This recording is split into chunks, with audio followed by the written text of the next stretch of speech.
It's your voice, your future. Tonight, live from the campus of Charleston Southern University, it's the 2020 Congressional Debate for South Carolina's 1st District, presented by ABC News 4 and Charleston Southern University. Please welcome tonight's moderator, Dean Stevens. And good evening, everyone. I am Dean Stevens of ABC News 4. Thank you so much for joining us tonight and for choosing us tonight. And welcome to South Carolina's 1st Congressional District Debate on the campus of Charleston Southern University. District 1 covers about 80% of the South Carolina coastline, go all the way down to Hilton Head to northern Charleston County. It encompasses 5 counties: Charleston, Berkeley, Dorchester, Beaufort, and also Colleton County. So a lot of interest in tonight's debate. Before tonight's debate, both candidates did agree to a list of rules. I want to go through each and every one of those for you at home and also for the candidates on the stage tonight. Each question will include a 1-minute response from each candidate. Each candidate will have 3 60-second rebuttals, which can be used at any time during the debate. There are no mulligans. Candidates may not ask questions of each other. Each question or each candidate will also have a 1-minute closing statement. Also, the order of questions and closing statements were decided by a random drawing between our candidates prior to the debate. At this time, I would like to introduce the panelists who will be asking the questions tonight. From Charleston Southern University, Assistant Professor of Political Science, Christy Gramling. From Charleston Southern University, a junior, Joshua Martin. And finally, ABC News 4 anchor, Tessa Spencer. Also, out of respect for social distancing tonight, we kept the panelists off the stage and out of the debate hall, actually. The only people in the debate hall tonight are the production crew bringing this debate to you. These questions by the panelists were recorded earlier and will be played on stage for the candidates to answer. At this time, I'd like to introduce the candidates for the 1st Congressional District. Incumbent Representative Joe Cunningham and State Representative Nancy Mace. Welcome to you both. Thank you for being here. We look forward to a spirited debate where the rules will be followed. Our first question tonight is for Representative Mace, and it comes to us from Tessa Spencer. You both have survived COVID-19. Do you believe President Trump's message to not be afraid of the virus is the right message to send to Americans? Representative Mace. Thank you so much, and appreciate the opportunity to be here this evening. This may be the only race in the nation where both the nominee and the incumbent both had COVID-19, and it is a very serious illness. I would describe my recovery as one of being a long hauler, where some of the symptoms really linger for a very long time. Since the start of COVID-19, I've been expressing to the administration and to our governor and folks throughout the state, our decision makers, that we really need to focus on widespread rapid testing to identify hot spots for COVID-19. That's very important right now. South Carolina is one of 3 states where we've been able to reduce the spread of COVID-19 across the country. That was announced yesterday. We've done a very good job. Folks need to wear their masks. They need to socially distance and wash their hands and take the virus seriously and find ways for us to continue to open our economy and keep people at work. We have one of the lowest unemployment rates right now across the country at 6.3%. My opponent, Joe Cunningham, hasn't filed a single bill to help small businesses during this time frame at all since COVID-19 started. Thank you, Representative Mace. Representative Cunningham. This pandemic has been one of the biggest challenges our country has faced in recent history. You know, it's claimed the lives of about over 200,000 deaths. And, you know, I hear heartbreaking stories every single day, people whose relatives have passed away and they can't even attend a funeral because of social distancing. It's just ripped our country apart. And as we get through this, it's important that we follow the facts and follow the science behind it social distance. And I agree with Representative Mace, wear a mask, but I also think we need to lead by example. And I wish Representative Mace would have joined me in that, but instead, on the night of her primary, she hosted a super spreader of an event with hundreds of people there with no mask, no social distancing, and showing no leadership. She even called Dr. Fauci a liar. And when I refused to hold in-person events during a global pandemic, she attacked me for it. So I think we need to have proven leadership, again, who respects the science and respects the facts. Any rebuttal? Our second question tonight, which will be to Representative Cunningham, is from Joshua Martin.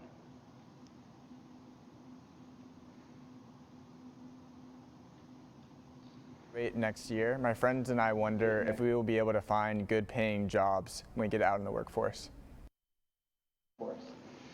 Representative Cunningham, let me repeat that question. Martin is a junior here at Charleston Southern University. He is expected to graduate next year.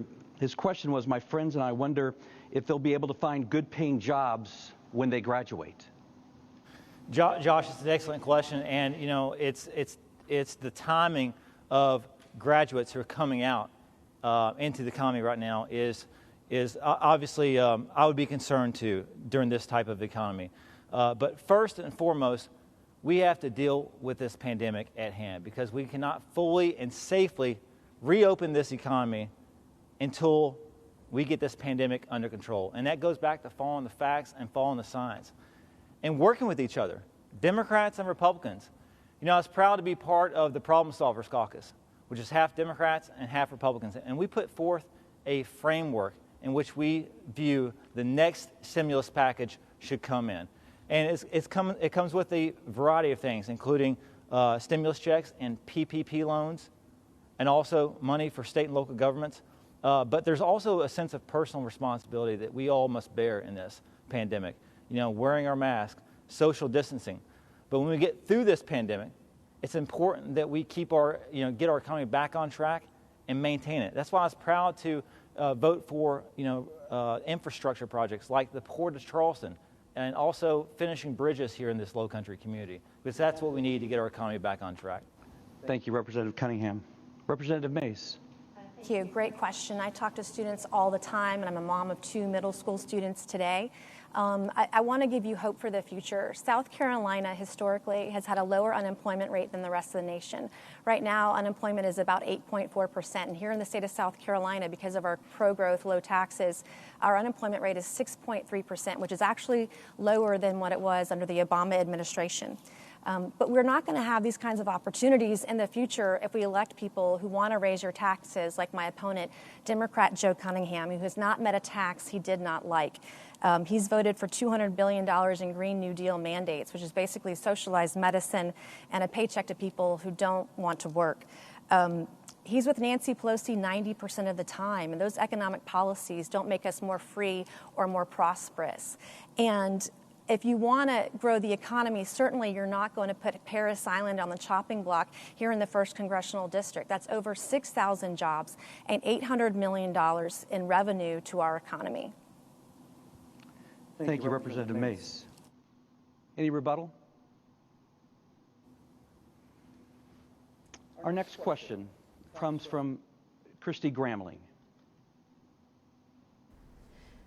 The George Floyd and Breonna Taylor killings have sparked unrest and calls to defund the police. In order to better understand your stance, can you define what defunding the police means to you? And we'll begin with Representative Mace. Thank you. I grew up in the Low Country, and I've seen that the differences between rich and poor are literally black and white in many of our communities. And as a state lawmaker, I've worked on criminal justice reform policy, prison reform. In fact, the governor just signed my prison reform bill into law just a few months ago. But at the same time that these things are happening, we've got to be able to reach across the aisle to get things done. When my prison reform bill passed, there was not a single Republican or Democrat that voted against it when it came out of the State House onto the governor's desk for signage. That's true bipartisan leadership, someone who can reach across the aisle to get things done. But when the King Street riots happened, for example, we need leadership. And my opponent, Democrat Joe Cunningham, stood next to our failed mayor the day after. I called on him to do a better job next time, and Democrat Joe Cunningham stood next to a mayor who failed us and our businesses and our citizens in the state of South Carolina that night. Thank you. Representative Cunningham. Of course, I'm glad to clarify the record. I will never, ever defund the police. In fact, I co-sponsored a bill in Congress to take away funding from cities who actually tried to defund the police. Look, I know Representative Mace wants to paint a picture of bipartisanship, but the fact is I'm the fourth most bipartisan member of Congress. She is the fourth most conservative member in the State House. And, you know, as we look to how to deal with this issue, it's important that, that no protest ever turns violent. It's important that we have nonviolent protests, and we learn from the people who have advocated in this way, like Congressman John Lewis, who I had the pleasure of serving with. And I think it's important we protect our police officers and our first responders. But the fact is, when a bill came to the House floor just a couple of weeks ago to provide health care to firefighters with cancer, Representative Mace didn't bother to show up because she was off campaigning. She puts politics first and you last. Thank you, Representative Cunningham. Any rebuttal? Yes, I will take a rebuttal. You have 1 minute. Thank you so much. The fourth most fiscally conservative member of South Carolina's General Assembly, and I'm proud of my record of 100% never raising taxes on the citizens of South Carolina, and I pledge never to raise them in the future. My opponent wants to make hay out of taking personal time to take care of my kids. I'm not going to make hay out of you missing days, too. We all have things that come up. But if you want to compare apples to apples, in my first 2 years in office, I missed 2 days. Democrat Joe Cunningham has missed 7. He missed a vote to fund the entire government. He missed a vote on veterans' housing, in fact. And so I think it's pot, meat, kettle on this issue, but I'm not going to politicize it. I want to move forward and do something good for the folks here in the Low Country, and I'm proud of my record. I have worked on law enforcement training. I've worked on making our communities safer. I've worked on prison reform for our African-American communities and criminal justice reform. I'm proud of that record. I'm proud of the work I've accomplished in such a short period of time. And I'm even doing the job that you were asked to do because you put Paris Island on the chopping block. And I'm out there advocating for our Marine Corps, for our base to stay open and supporting our Marines where you left them behind. Rebuttal? I'm happy to clarify the record here because Representative Mace she struggles with the truth. You can go to macefacts.com and see it all for yourself in her own words and in my own words. I was proud to help bring back home $37 million in additional funds for Paris Island and their facilities. I was proud to vote for a military budget that provided our men and women in uniform the biggest pay raise in over a decade. And maybe Representative Mace disagrees with that. Maybe she doesn't think they deserve a raise, but I do. And that vote that I took in no way endangers Paris Island. Those aren't my words. Those are Senator Tim Scott's words. In no way did this vote put Paris Island on the chopping block. Those aren't my words again. Those are Republican Congressman Joe Wilson's. So it seems that basically all of South Carolina's congressional delegation is on one side, Representative Mace is on the other. And why is that? Because Representative Mace is losing. And that's what people do when they fall behind. They get desperate, and they make desperate attacks. And while I'm trying to save Paris Island, Representative Mace is playing politics with it. Thank you, Representative Cunningham. Our next question, which will go to Representative Cunningham first, is from Tessa Spencer. Quite simply, President Trump, uniter or divider? Thank you, Tessa. Representative Cunningham? Of course, look, I pledge to put Low Country over party and people over politics. And again, I don't think it's as black and white. I will voice my opposition when I disagree with President Trump, and I'm going to work with him when I agree with him. And that's the clear contrast thing where me and my opponent are. Look, she said in her own words, I'm as pro-Trump as they come. And I think about a couple of years ago when I was here with your old colleague, Representative Katie Arrington, and I thought she was the biggest Trump supporter. But it turns out Representative Mace is. Look, I've worked with the president to get things done. He signed my bill, the Great American Outdoors Act, into law. The best conservation bill in probably half a century. He also signed one of my veterans bills into law, which helps veterans appeal their claims remotely. I will work with anyone to get things done and work with anyone to get results for the Low Country. Thank you. Representative Mace. Yes, thank you. That was Senator Cory Gardner's bill that the president signed into law called the Great American Outdoors Act. I've not interrupted you one time during this debate tonight, and you want to interrupt me. I ask that you respect me as a fellow lawmaker and as a woman in business and not interrupt me and allow me to have my time. Can we do that? Talking to me or you? I ask you to respect the facts. He's interrupting me. You're interrupting just tell me. the truth. I don't need a fake website to point out whatever you want to point out. All you have to do is Google Joe Cunningham, and you can see his record of voting with Nancy Pelosi 90% of the time. It's not moderate. It's not independent. If that's the bar for independence, then we've set a new low bar for independence in this country. As someone who's known to be a staunch fiscal conservative, fourth most fiscally conservative member of South Carolina's General Assembly, I understand these economic policies and issues better than my opponent does. And I'm also known as someone who stood up against her own party time and time again. When my party wanted to spend too much in the budget, I said not one penny more. And I'm going to be respectful in this debate tonight, and I ask that my opponent do the same. Thank you. I'm also going to remind you guys of the rules. You have 3 rebuttals. If you feel like you need to rebut something that's said, you can use one of those rebuttals, but I ask that you not interrupt each other. Question 5 is for Representative Mace from Joshua Martin. Assuming the president's SCOTUS nomination goes forward before the election, people are concerned that marriage equality and Roe v. Wade will be overturned. Where do you stand? Where do you stand? Start with Representative Mace. Thank you. In the U.S. House, we do not get a vote on SCOTUS, but just historically, there have been 29 nominations during an election year. And the only time that hasn't occurred is when the administration or the White House and the U.S. Senate are at odds or that they're split. I don't believe that those decisions have already been decided and been made here in this country. One of the things that I do want to bring up tonight is that my opponent is very extreme on some of these issues.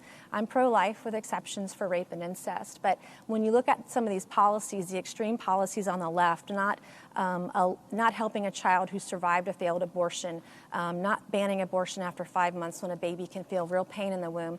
But if that weren't bad enough, Congressman Cunningham brags about using taxpayer dollars to fund abortion here in the U.S. That's not good enough for him. He has voted for sending our tax dollars overseas to organizations in other countries to perform their abortions too.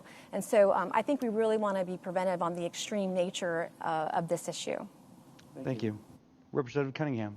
Yeah, of course, if Representative Mace, if you actually understood the law, you'd understand the Hyde Amendment prohibits those federal dollars from funding abortions. But obviously facts aren't something you're very familiar with. But look, as to the question itself, I think this is a decision that's between a woman and her doctor, and the government shouldn't play a part. I respect the law of Roe v. Wade, and I'm not seeking to overturn that. I'm not seeking to restrict it, and I'm not seeking to expand it either, because I don't want to play politics with everything. You know, this is the first office that I've ever ran for. It's the first elected position I've ever held. And that's probably a contrast between my opponent, who plays politics with every single thing. She's ran for about every elected office in the state of South Carolina. And when she's not running for office, she's running someone else's campaign, because it's all about politics for her. But I think it should be about people over politics. And there's a contrast between where we are. And while we talked about voting record earlier, the fact is Representative Mace has missed 30% of her votes this year. I've missed less than 1%. Those are the facts. And that's what I broke around. Thank you, Representative Cunningham. Any rebuttal? I sure would. Okay. Thank you. You have 60 seconds. Thank you. To my son Miles and my daughter Ellie, who are watching tonight, to every young woman, young girl out there this evening, maybe you're at home with your kids, maybe you're a working mom, maybe you haven't had kids yet, but to every young woman out there tonight, I want you to know that if you follow your dreams, that if you set a goal, you can achieve it if you just work hard enough. I don't think that we should discourage women from running for office, because if we don't run, we have no way to win. I don't think we should discourage women from starting their own businesses either. I love what I'm doing in the State House right now. I put so much passion into it. No one works harder than I will. I've passed legislation made into law. I've worked on some of these social issues that are so important to so many folks in the Lowcountry. And I think it's very disingenuous and it's disheartening that my opponent, Democrat Joe Cunningham, wants to discourage women from running for office, discourage women from starting their own businesses. When the world is your oyster, you literally can do anything. Your gender, the color of your skin should not be a barrier to anyone's success in this country. That's really what the American dream is about. Thank you, Representative Mace. Representative Cunningham, another rebuttal? No. This question will begin with Representative Cunningham from Christy Grambling. What kind of immigration reform do you support? Thank you, Christy.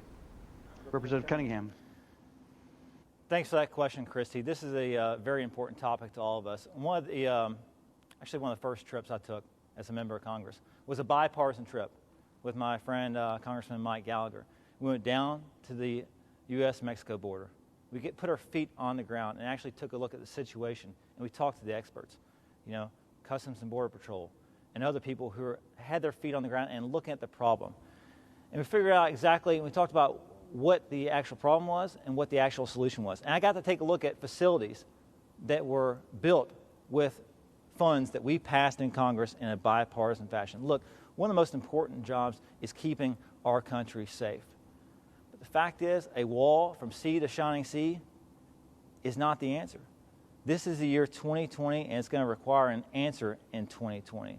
When I talk to Customs and Border Patrol, it's going to take, a barrier where it's required, and also surveillance, satellite, drones, those types of things. And also we need more money for federal judges down there as well. So it's going to take a whole pot of resources to deal with this particular problem.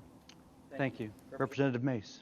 Yes, just last year, it was about a year ago, maybe 12 or 13 months ago, but in my hometown of Goose Creek, there was an article written by the Associated Press about human trafficking, sex trafficking right here in the Lowcountry.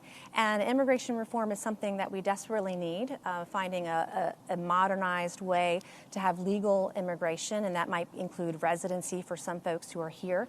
We have issues with H-1B visas and businesses that are trying to bring folks here as well. And so this issue touches us personally through the opioid crisis, the drug crisis, human trafficking, sex trafficking, and then also our businesses as well. My opponent, Democrat Joe Cunningham, wants to talk about border security, but he's voted for funding that explicitly prohibited a border wall here in the United States, but then for some reason, sent money overseas to build border walls in other countries.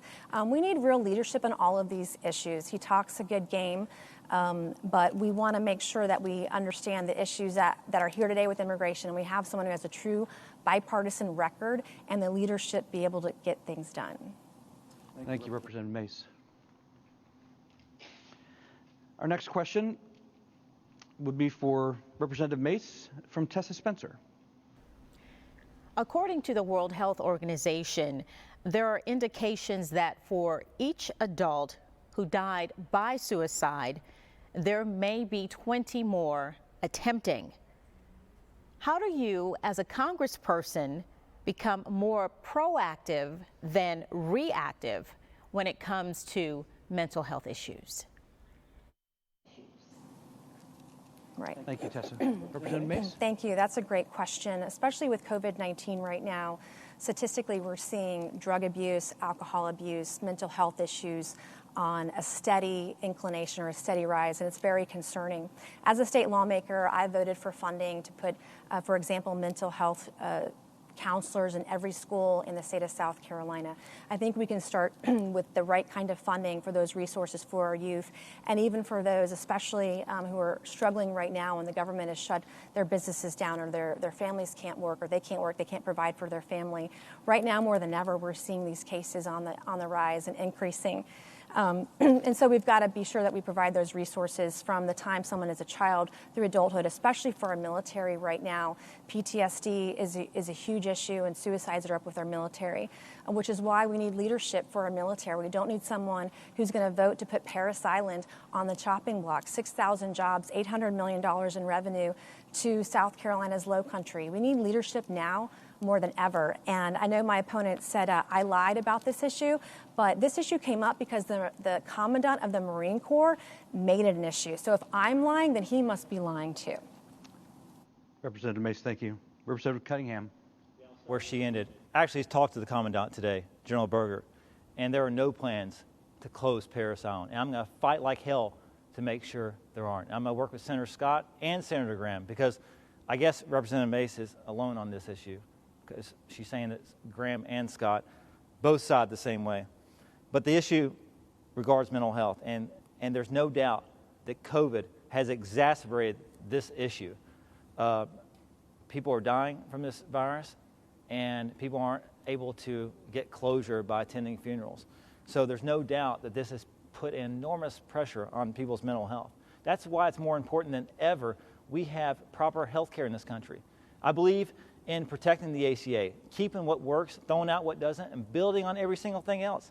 My opponent wants to throw people off their insurance because of pre-existing conditions. That's not an American thing to do. It's not the Christian thing to do, especially during the face of a pandemic. And we have yet to hear what exactly her health care plan is, because all she wants to do is take yours away. Representative Cunningham, thank you.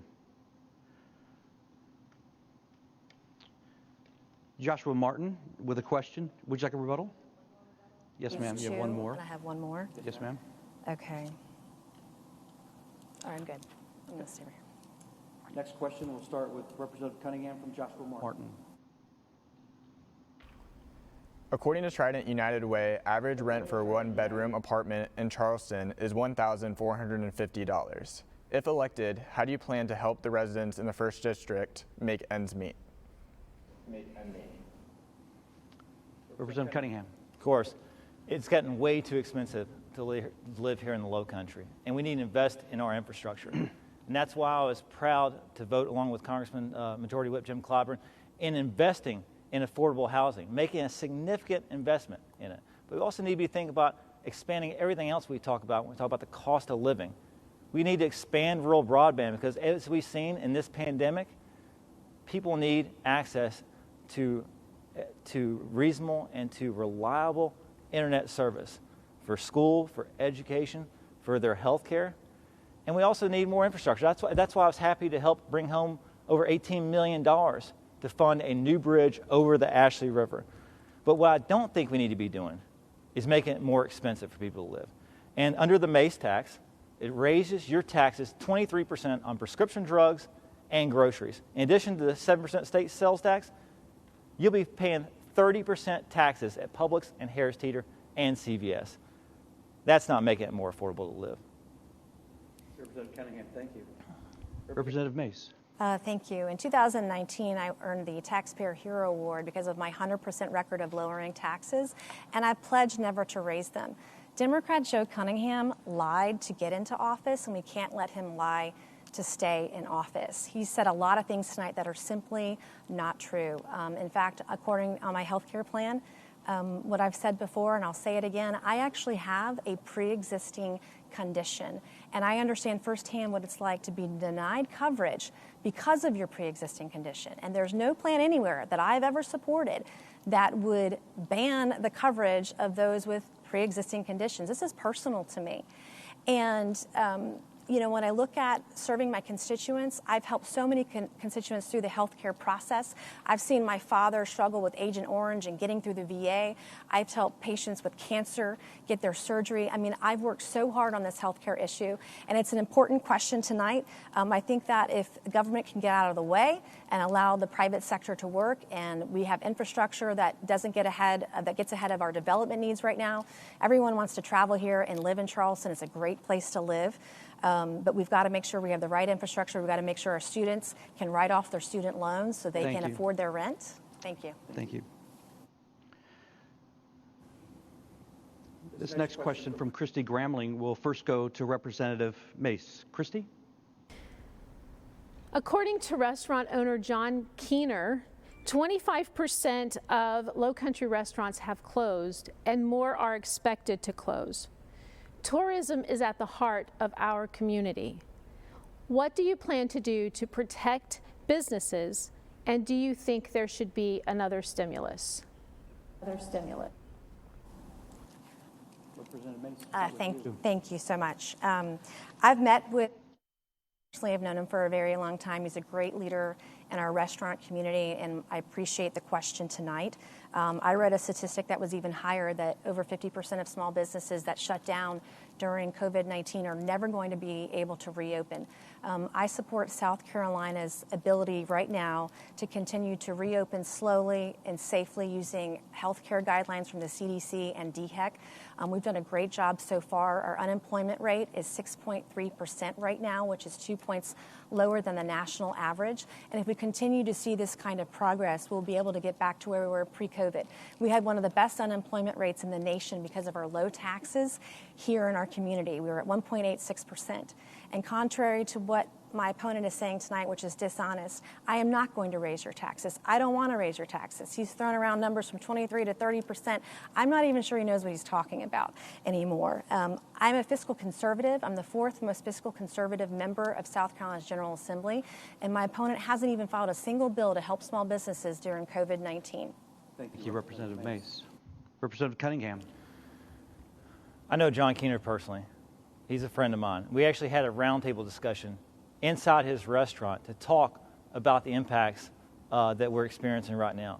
And it's why I've been working tirelessly to produce another stimulus package, because I think another one is needed. I'm not sure if she answered the question or not, but I do think another one is needed.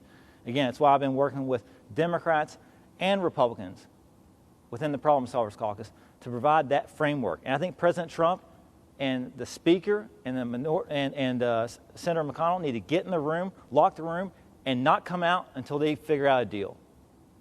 We provide the framework with which they should follow.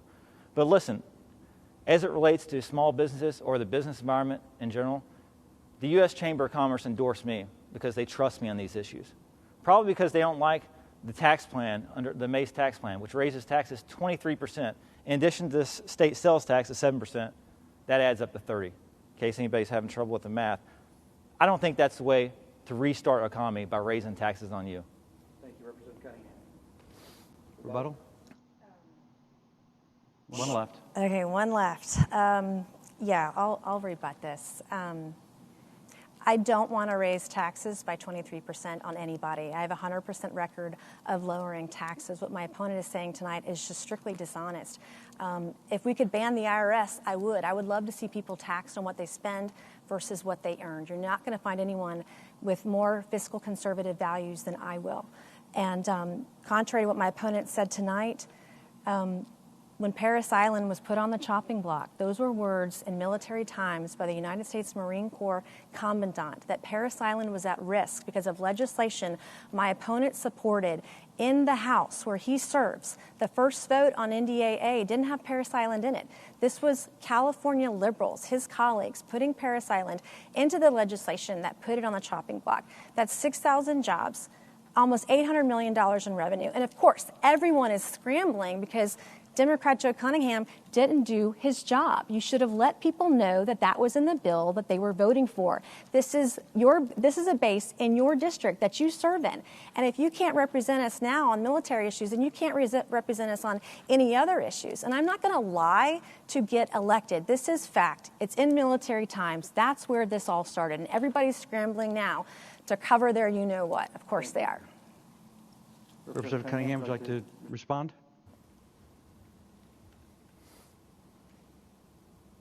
Is that a no? No. Okay.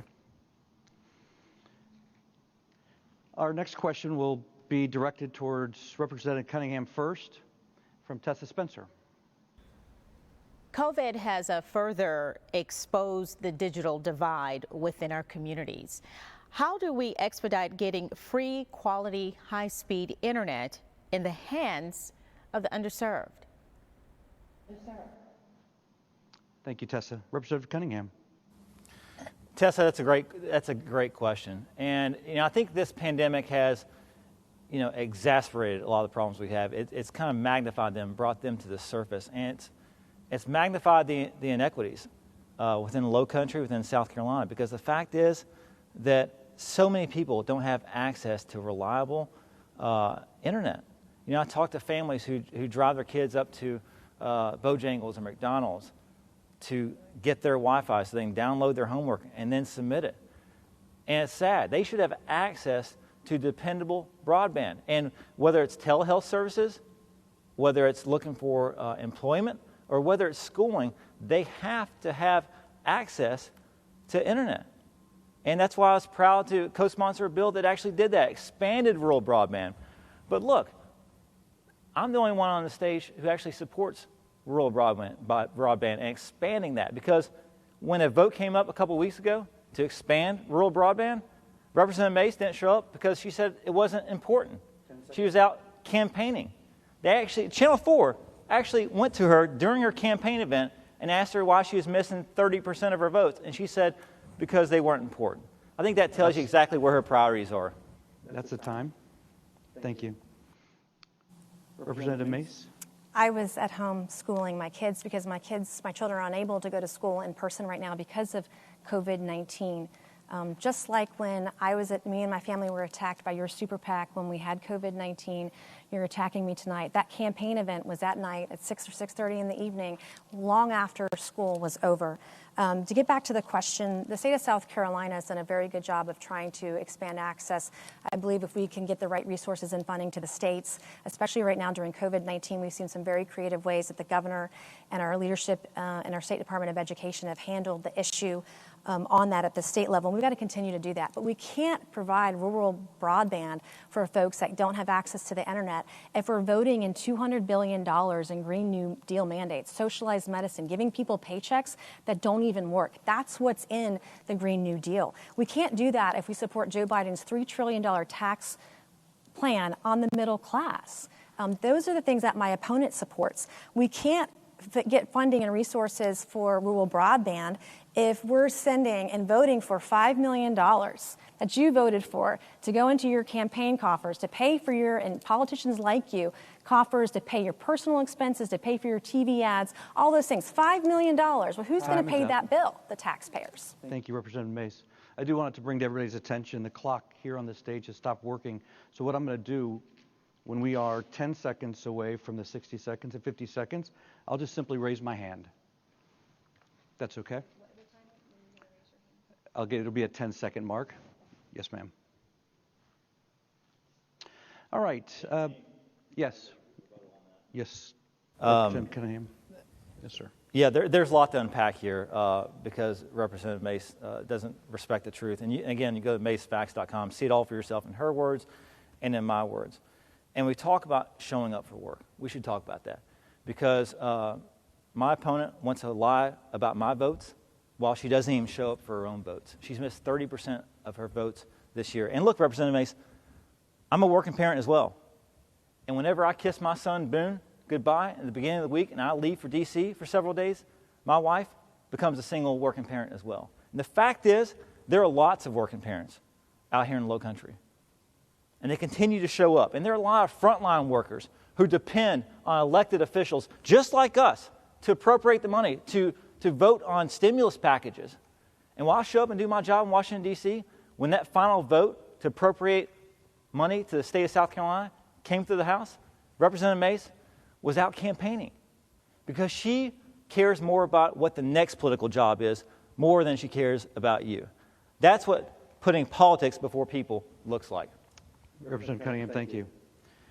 Our next question is from Joshua Martin, and Representative Mace will be the first.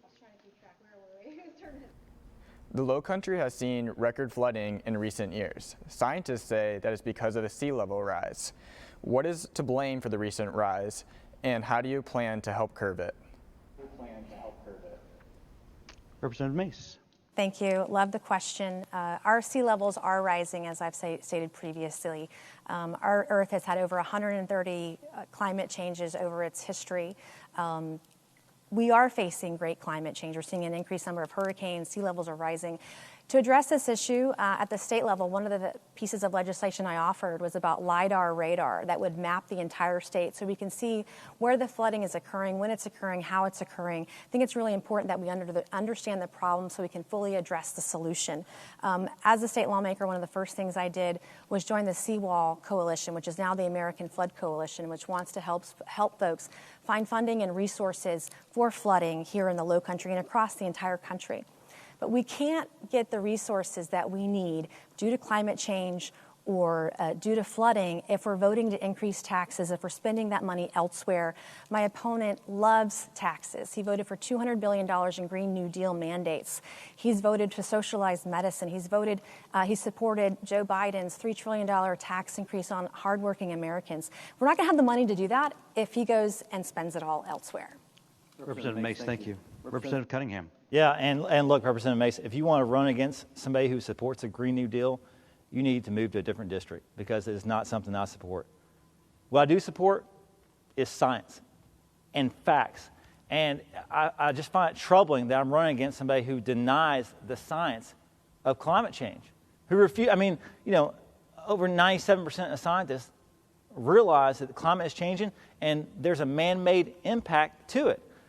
And look, you know, while most people view this as a challenge, I want to view this as an opportunity to move away from dirty energy resources and move towards clean, renewable energy resources. You want to talk about Paris Island?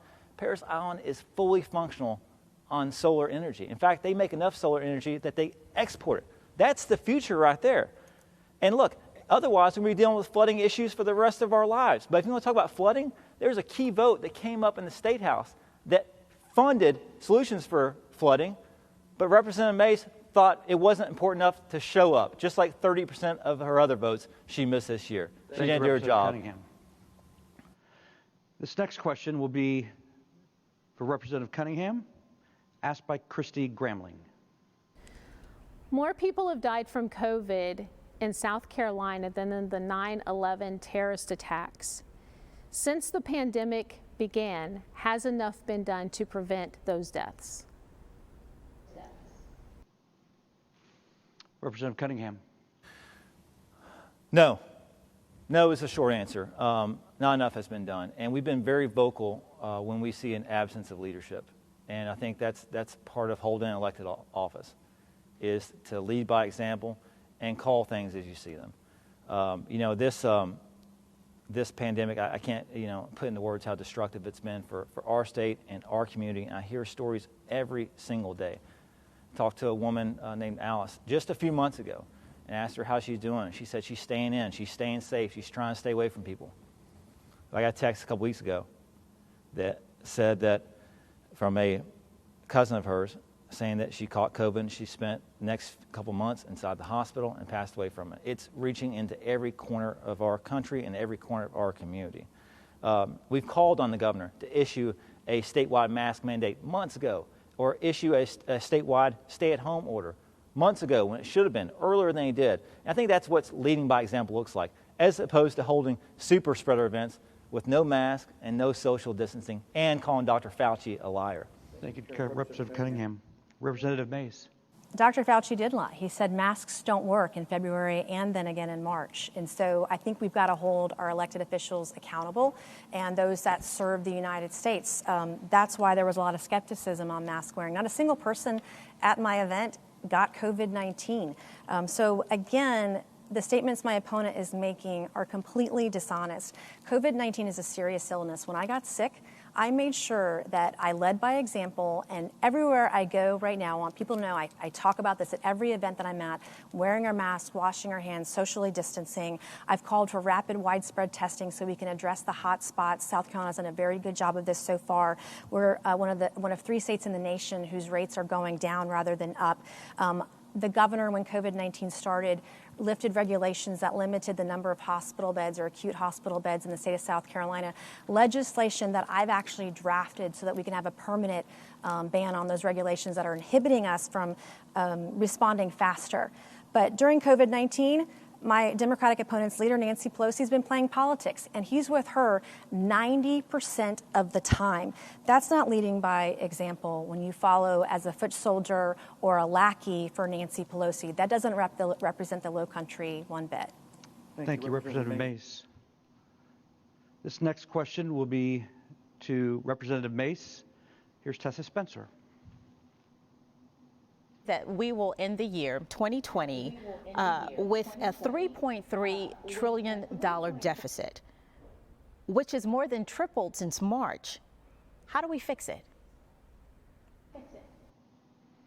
If you need me to clarify the first few sentences there, very well, thank you. Ready for this to be over. Our deficit is going to be $3 to $4 trillion at minimum. Our debt right now is $27 trillion and counting. These are serious times, and it's going to call for truly serious solutions, bipartisan solutions that have a chance of becoming law. I'm a big fan of the penny plan, which is a bipartisan solution that would balance the budget pre-COVID at least in 5 years and allow us to increase spending 10% or more after the budget is balanced. It doesn't touch Social Security, doesn't raise taxes, and would be truly bipartisan. So for every dollar the federal government would spend, they would have to save a penny. And I know many of us right now, we're balancing our checkbooks. It's tougher now than ever. If we have to do it, then certainly the federal government should do it too. And I just want to remind folks here tonight who are watching, in my first 2 years in office, I missed 2 days. My opponent has missed 7. He missed a vote to fund the entire government. He missed a vote to fund veterans housing. And so I want to make sure everyone is comparing apples to apples here this evening. And I'm certainly not going to put down working moms or people that have to make tough decisions right now. 2020 is a year I think we're all ready to be over with. Representative Mace, thank you. Representative Cunningham. Of course, apples to apples is she's missed 30% of the votes. I've missed less than 1% of the votes. But the question is about fiscal responsibility. And look, we want our government to operate in the same way that our businesses or that our families operate and balance the budget. That's why I was proud to sponsor the Balanced Budget Amendment. And that's when my party brought up a budget that added trillions to the debt. I voted against it, and I pushed back on it. And, if I know Representative Mace wants to talk about her tax plan, so let's talk about it, because it ends up cutting $3 trillion from our military. That's not standing with our men and women in uniform. It's not standing with them. It also cuts Social Security and Medicare. She wants to raise the age of Social Security. Look, if we want to get serious about tackling our debt, we have to work together, Democrats and Republicans. And like I said, the fact is, I'm the 4th most bipartisan member. It's probably why I've been endorsed by the state newspaper as well, in addition to the U.S. Chamber of Commerce, and had multiple bills of mine signed into law. But you have to have someone who's bipartisan in order to get things done, not someone who's partisan. Thank you, Representative Cunningham. This next question will be delivered to Representative Cunningham from Joshua Martin. According to the Post and Courier, Clemson University will lose up to $135 million of expenses and lost revenue due to COVID. Will the government need to help public universities and colleges, and what will that aid look like? Representative Cunningham. Of course, before walking in here tonight, I saw the tweet from the president saying that he'd called off negotiations for another stimulus package. And he said that he's directing the Senate to instead focusing on the confirmation of a Supreme Court justice. I think that's the wrong move. I think that all both chambers of Congress should be dedicated to passing another stimulus package. Instead, the Senate is focused on ramrodding in another Supreme Court justice. And that's probably where my opponent and I differ. Look, another stimulus package is needed, and it's needed desperately. I talk to people every single day. Businesses, they're struggling to keep their doors open. We've already seen too many of our best restaurants in Charleston close their door. Whether it be Cane Rum Bar, Justine's Kitchen downtown. Too many people are suffering, and they need relief. And colleges and universities are no different. We need to provide that funding, and it's going to look like a robust funding plan, but it's going to have to be something in the middle. And it's going to have something that has bipartisan buy-in, Democrats and Republicans. Thank you, Representative Cunningham. Representative Mace. Thank you so much. Yes, our colleges and universities certainly need resources, but we've got to hold them accountable. South Carolina has a history, if you look at our funding issues with colleges and universities, where they will sometimes make promises and then break them, like raising tuition when they promise not to. So if we're going to give more resources to our colleges and universities, we've got to make sure we have a measure in place that holds them accountable, that they will not raise tuition, that they will cap it for at least 4 years for that student from freshman to senior year throughout. We've got to hold them accountable.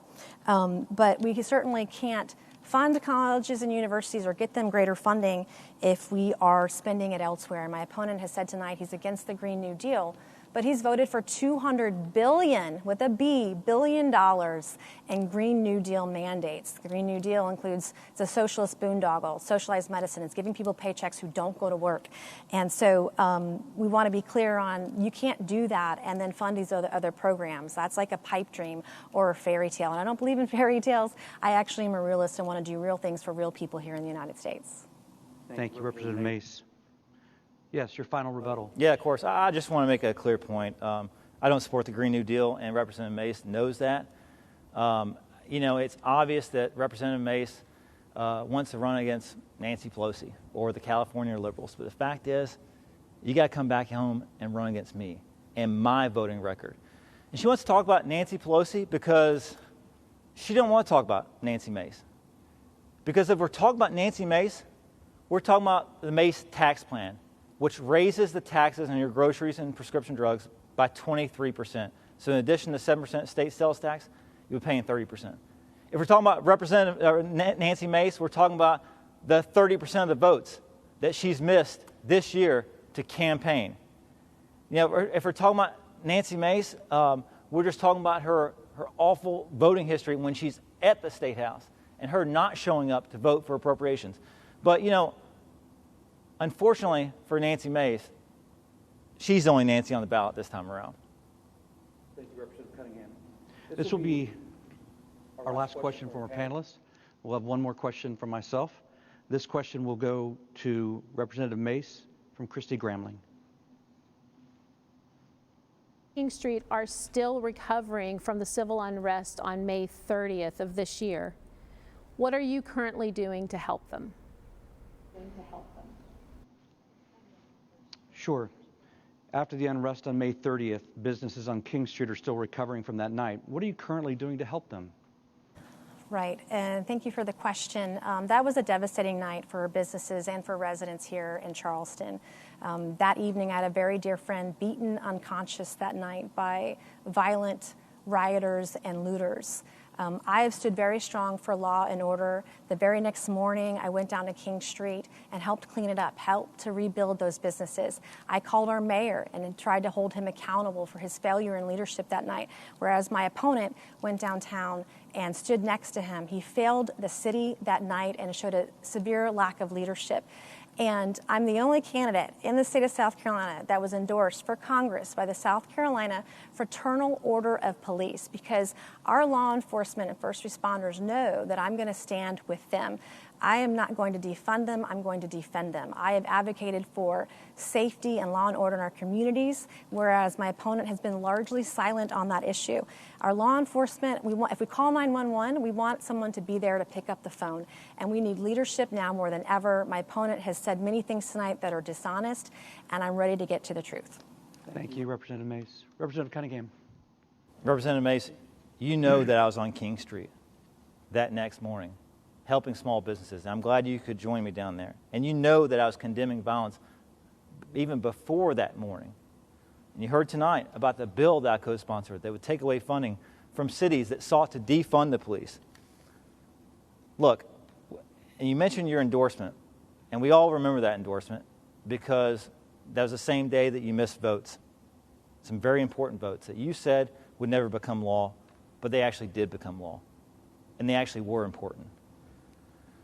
But as it relates to helping out small businesses, how do we get their doors back open?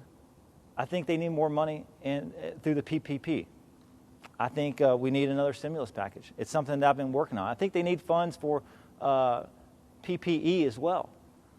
I think we need more funds for testing. It's going to take another stimulus package to get things up fully and operational. And we have to follow the facts and follow the science and continue to social distance, continue to wear a mask, and all do our part. but government has to do its part too. Thank you, Representative Cunningham, and thank you, Representative Mace. This is our last question, and since we're running out of time, I can give you 30 seconds on it, or it could be a simple yes or no. And we'll start with Representative Mace. Do you support... I started the last one? Is it? Representative Cunningham started the last one. Oh. No, you did. You're correct. Thank you. Representative Cunningham, we'll start with you. Do you support same-sex marriage? Yes. Representative Mace? Yes. Very well. We agree on something, and what a way to end the night. It's a great way to end the night. Because of the drawing earlier in the day, we'll start with our closing statements, and we'll start with Representative Cunningham. 60 seconds. Thanks, Dean. Like many of you all, I watched the presidential debate last week, and after about 5 minutes, I realized that things are so much worse than I thought. Our country is more divided than it's ever been, and there are politicians who feed off that divisiveness. Personally, I hate it. I'm sick of it. And it's the reason I ran for Congress in the first place, to end it. Look, this election isn't about Democrats versus Republicans. This election is about people who want to change politics and the people who relish in the chaos. On November 3rd, voters have a clear choice. And, you know, you've heard a lot from Representative Mace tonight. Talk more about Nancy Pelosi than she's talked about Nancy Mace. But November 3rd, you get to choose. And you can choose for divisiveness, toxicity, and partisanship. And Representative Mace would gladly take that vote for you. But if you want someone who can achieve results and work with anyone to get things done, no matter the letter behind their name, then I'm asking you to stand with us. And I'm asking for your vote. Thank you, Representative Cunningham. Representative Mace. I appreciate the opportunity to be here this evening and talk to voters directly. Democrat Joe Cunningham's words and action, or lack thereof, has shown that he's failed the Low Country. He's just another clone of Nancy Pelosi. That's why I mention her name so much. And being with Nancy Pelosi 90% of the time isn't moderate, and it's not independent, and it doesn't reflect the values of the Low Country. Keeping Parris Island open isn't a battle we should even be fighting right now. It shouldn't even be the topic of conversation. And I would never, we have 6,000 jobs and $800 million on the line, now in jeopardy, because my opponent lacked the attention to detail to see it. I'm not going to make that mistake because my loyalty lies right here in the Low Country, a place where I grew up and a place where I call home. And I'm always going to put the Low Country first because that's all I know. That is all I've ever done as a state lawmaker and as a businesswoman and as a mom. And if you're not buying what Nancy Pelosi is selling, then I'm asking you to send a new Nancy to Congress. And it would be the honor of my lifetime to serve you right here in South Carolina's 1st Congressional District. Representative Mace, thank you. Our 60 minutes are up. I do want to thank both Representative Cunningham and Representative Mace for being here tonight. I also want to thank you for serving our country, for serving our state, for being a public servant. It's a tough job these days, so thank you very much. I also want to thank Charleston Southern University. Your hospitality was greatly appreciated. Tonight's debate will be re-aired on MyNet. That is Sunday night at 8 o'clock. But for now, I'm Dean Stevens of ABC News 4. I thank you for watching tonight's 1st Congressional District debate and Election Day. It's 28 days away. Exercise your right and vote. Good night.